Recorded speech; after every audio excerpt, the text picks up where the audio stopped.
Hey everybody, how's it going? Welcome back to the channel. I just wanted to update you on kind of where I'm at.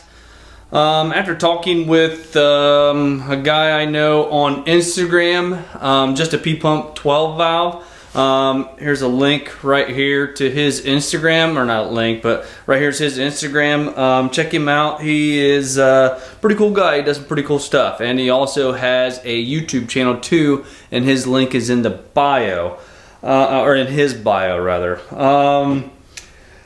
After talking with him a little bit today and last night, I think what I'm going to do is I went ahead and ordered more clips. I can't do anything on the engine until them retainers come in, or the keepers, whatever you want to call them, just because I can't rotate my engine or bar my engine over until I have those valves are, in place or kept with the springs. So I have to finish up number 6 before I can bar anything over and do the next cylinders. And that was one thing that I forgot to mention last night. After you're done with 1 and 6, that's what I was trying to get at. Everything goes in 7s. After you're done with 1 and 6, you can move on to the other 4 cylinders. And as you rotate your engine over, or you bar it over, the next 2 you're going to work on is 2 and 5, and then 3 and 4 as you rotate your engine.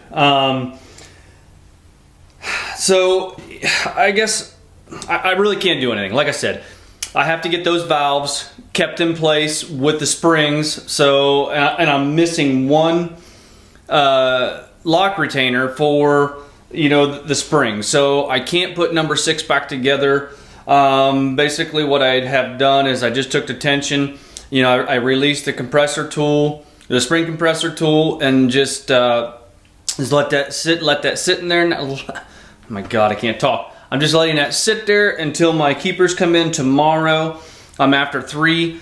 I didn't put a link in the description for the seal kit for Amazon, because if you have an AutoZone, go to AutoZone. I was able to get mine next day for $26. On Amazon, that seal kit was $43. So to me, it just makes more sense to go run to your Amazon and get it.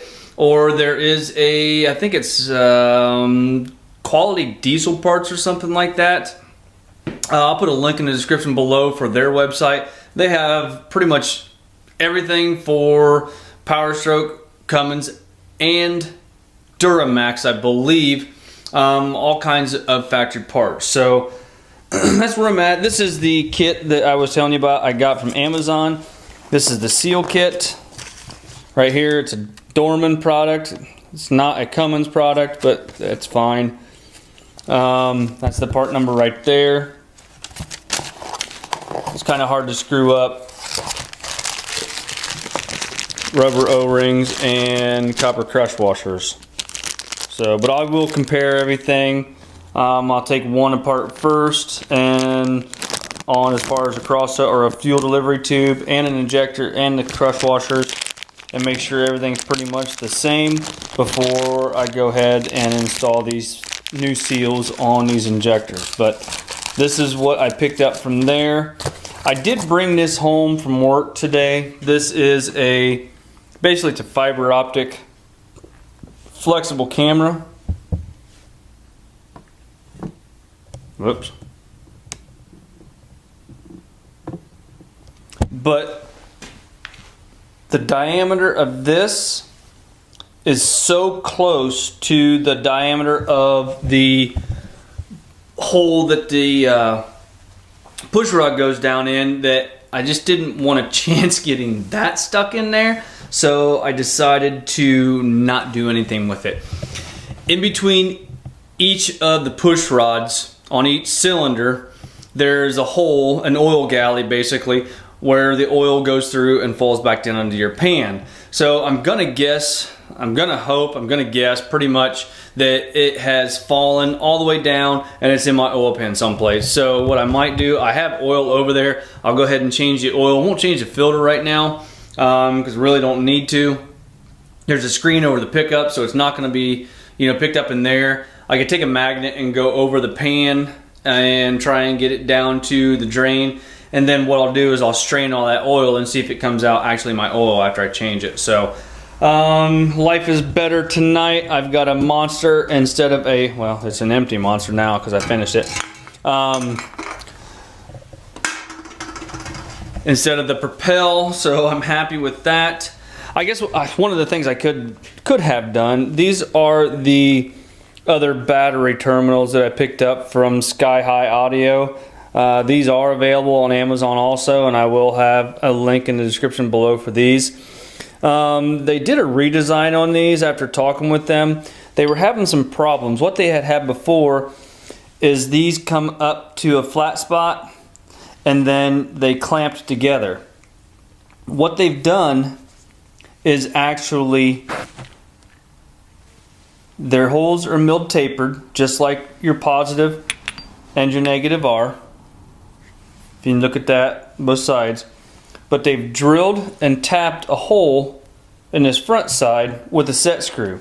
So therefore, there's no way that this can turn and come off or anything. So I really, really like that feature versus clamping. And you can always twist them and get them off. There's no twisting and taking these off once you tighten up that set screw. So, and it has 4/0 gauge inputs.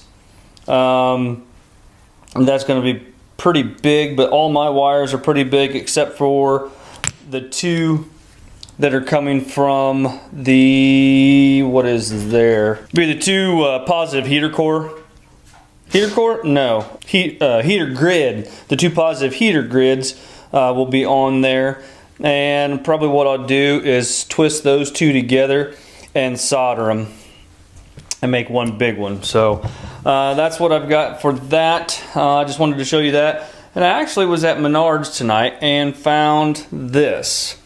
Now it's a Master Force, it's just a cheap one, but it is a 3/4 inch line wrench, and I think that's going to work really well on doing all of your fuel injection lines, whether it be up at your head for your delivery tubes or down at your VP44 for those nuts. So I was pretty happy. I was just kind of walking through and found that. Other than that, that's pretty much all I have for tonight. I have a visitor now. She wanted to come in the garage and visit me.